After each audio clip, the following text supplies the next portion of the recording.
How important is peacekeeping in South Sudan? Critically important.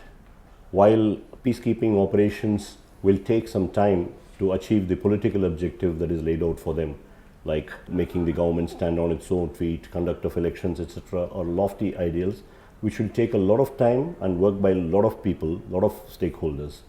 But while we do that, every day we are saving lives in our protection of civilians endeavor.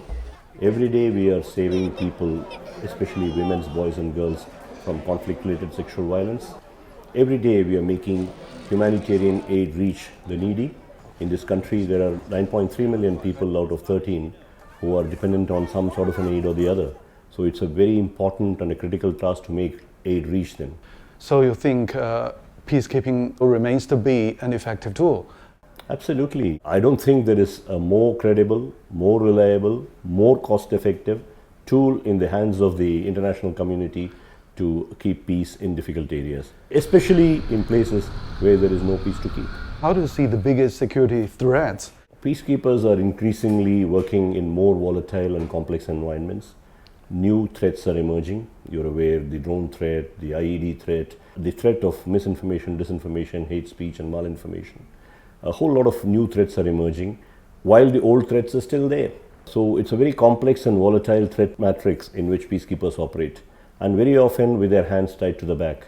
Peacekeeping intelligence is not the same as the military intelligence that is back home. We have to use absolutely the minimum and proportional lethal force available. It sort of makes the peacekeeper work within boundaries of the principles of United Nations, which by itself is a very good thing, but practically sometimes it can be difficult and therefore challenging. You need the best of peacekeepers and you need the best of their efficiency to work in these environments. What is your top priority for the force? Clearly, the central purpose of our mission is to protect civilians. Fortunately, in South Sudan, United Nations peacekeeping forces are not a target of any armed faction.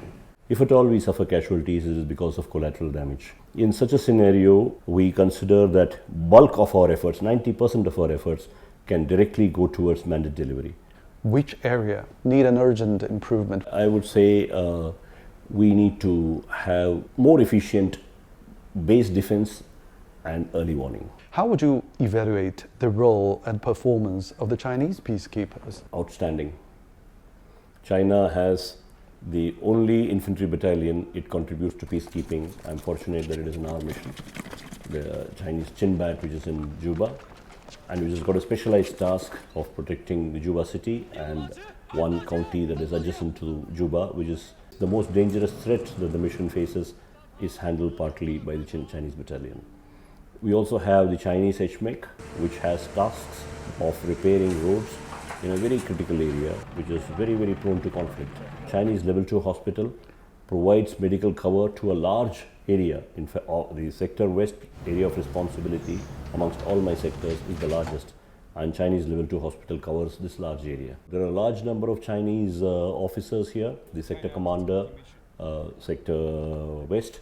So is the force chief of staff, and I got a number of senior staff officers and military observers from China who are all doing a perfect job. So I value their contribution immensely.